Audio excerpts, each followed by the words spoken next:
Pour affiner votre technique de transformation,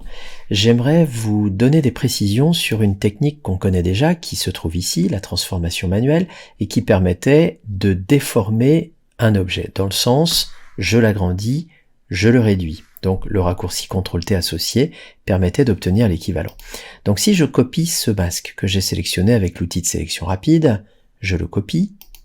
je vais chercher mon image cible, et je décide tout simplement de coller.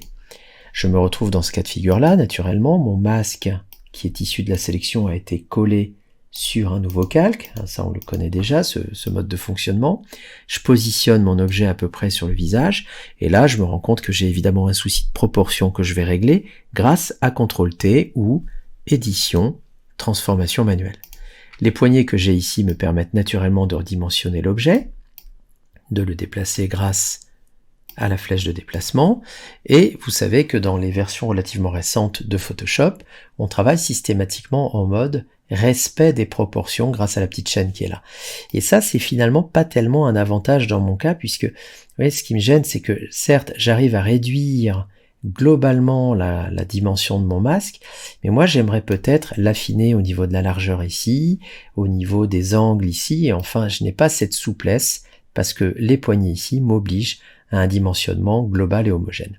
Alors c'est là où la touche CTRL si vous êtes sur PC et la touche commande si vous êtes sur Mac intervient, puisque grâce à CTRL, cette fois-ci, et c'est une bonne nouvelle, je vais pouvoir ici, vous le constatez, intervenir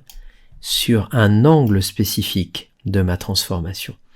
Et donc je commence à donner un angle particulier à la partie basse de mon masque. Je peux éventuellement ici travailler seulement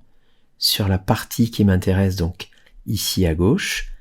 ici à droite. Alors bien évidemment, je vais remonter l'ensemble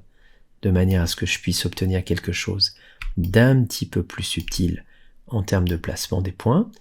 Et donc là, vous voyez que j'ai une maîtrise qui est quand même beaucoup plus affinée, beaucoup plus confortable en tout cas, de la gestion de mes points, puisque je ne suis plus obligé de respecter les proportions ici. Lorsque je termine, eh bien, je n'ai plus qu'à valider avec la touche Entrée pour obtenir finalement un rendu qui est au bout du compte un peu plus satisfaisant que ce que j'aurais eu au départ. Donc juste pour vous montrer la fonction d'avant, voilà mon masque tel qu'il était au départ et mon masque tel que je l'obtiens à l'arrivée grâce à la transformation associée à la touche CTRL ou commande.